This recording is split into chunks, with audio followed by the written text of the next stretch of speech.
Hi, I'm Dr. Sherwana Davis, a psychotherapist, here to provide you with my review of Capote versus the Swans, episode 2. Just when we thought that episode 1 was filled with drama, episode 2 does not disappoint. As usual, I believe that drama can provide us with great entertainment, but also provide some interesting life lessons as well. So let's get right to it. I like to think of this particular episode into four buckets. So, bucket number one, I call it the reckoning, right? It's the reckoning of the tables being turned. In episode one, we saw Capote, who was in the mix. He was a true insider in the group. And in this episode, he's on the outside and he is struggling. He's struggling with the isolation. He is struggling with, I think, are some intense feelings of abandonment associated with his relationship with Babe. And so we see all of this play out in this episode. It's interesting to watch him as he is feeling this sense of isolation, this outsider status that he now has. And I couldn't help but to think about poor Anne in episode one, who also felt that sense of isolation and she was ostracized from the group. And he is experiencing that right now in this episode. The other part of this episode that I found very interesting is Babe, right? The tables have turned in her relationship as well with her husband. If you remember in the first episode, she was trying to make sense of this long term affair that her husband was having. And in this episode, she really is in control in that relationship. She has cancer, and her husband is really trying to stay very close and near to her. But at this point, she's kind of not necessarily comfortable with that. So I just found that those tables had turned as well in that relationship. Whereas in episode one, she really wanted him near. And in this episode, yeah, she could care less, right? So I found that really interesting. The other part of this episode was really all about Capote as he began to spiral in this episode in terms of his relationships in particular, right? So there were actually three relationships. There was a relationship with himself, with his mother, and with his partner. So the relationship with himself, we saw him spiraling with that, and he used alcohol as a way of coping.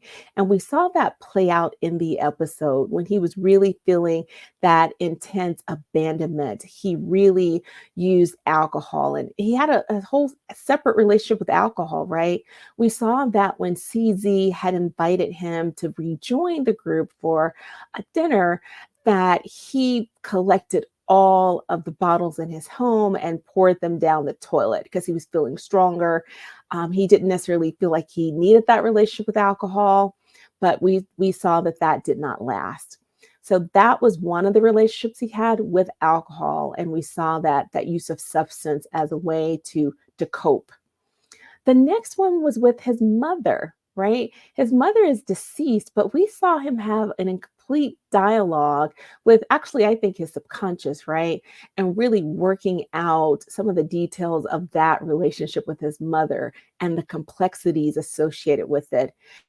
It was almost Shakespearean. And I tell you, seeing Jessica Lange on that screen was extraordinary to watch. I just love everything that she does. But she really embodied his mother and that dynamic. It was just interesting. And I believe it revealed that his mother was actually the first swan, right? When we think about the swan group that he's currently a part of, his mother had that very strong, interesting, colorful personality as well. And so he found that in the swans, particularly Babe, I think was his closest person within the swan group. So that was interesting to watch, to see his relationship with his mother. Then there is this relationship with John. And you can tell by all aspects of this relationship that it's actually a toxic relationship that they have. And there's so many levels of abuse in this relationship.